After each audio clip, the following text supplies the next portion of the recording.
ng bayan, maasahan anumang panahon. Magandang araw po sa ating lahat. Narito ng pinakuling update sa magiging lagay ng ating panahon sa araw na ito at sa mga susunod na araw. Sa kasalukuyan ay 4 na weather systems ang nakakaapekto sa ating bansa.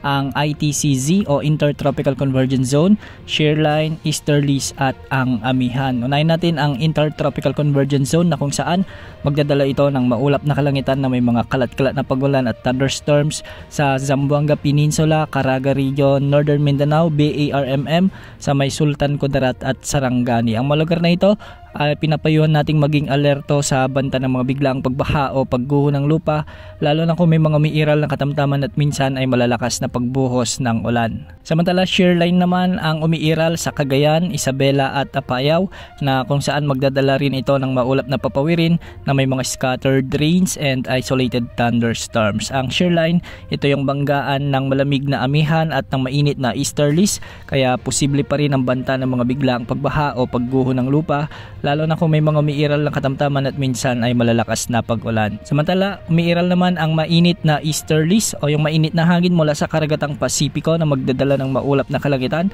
na may mga kalat-kalat na pag-ulan at pagkidlat pagkulog sa mga lalawigan ng Aurora, Quezon Province at Camarines Norte. Ang mga lugar na ito ay pinaalalahanan din sa banta ng mga biglang pagbaha o pagguho ng lupa kung may mga katamtaman at minsan ay malalakas na pagbuhos ng ulan. Dulot naman ng amihan, asahan naman ang bagyang maulap hanggang sa maulap na kalangitan na may mga isolated light rains o kalat-kalat na mahinang pag-ulan sa lalawigan ng Batanes at Ilocos Norte. Para naman sa nalalabing bahagi ng Mindanao, asahan din ang bagyang maulap hanggang sa maulap na kalangitan na may mga tsansa ng mga isolated rain showers and thunderstorms.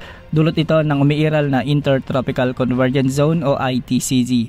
Mag-ingat po dahil posible pa rin ang banta ng mga biglaang pagbaha o pagguho ng lupa, lalo na kung may mga umiiral na severe thunderstorms. Samantala, ang nalalabing bahagi naman ng ating bansa kasama na ang Metro Manila ay magiging bahagyang maulap hanggang sa maulap din ang mga kalangitan na may mga isolated rain showers and thunderstorms. Dulot ito ng easterlies. Posible rin ang banta ng mga biglang pagbaha o pagguho ng lupa, lalo na kung may mga umiiral na severe thunderstorms. Para sa lagay ng mga pag-alon sa ating mga karagatan, ang northern at western sections ng Northern Luzon ay posible umabot ang mga pag-alon hanggang 3.7 meters. Sa silangang baybayin ng Mindanao, posible ang mga pag-alon hanggang 2.1 meters at ganitong pag-alon din ang inaasahan sa nalalabi pang baybaying sakop ng ating bansa. Wala tayong minomonitor na LPA o bagyo na posibleng pumasok o makaapekto sa ating kapuluan sa susunod na 3 hanggang 5 araw. Yan muna ang latest sa lagi ng panahon. Ito pang weather update ng bayan, maasahan anumang panahon.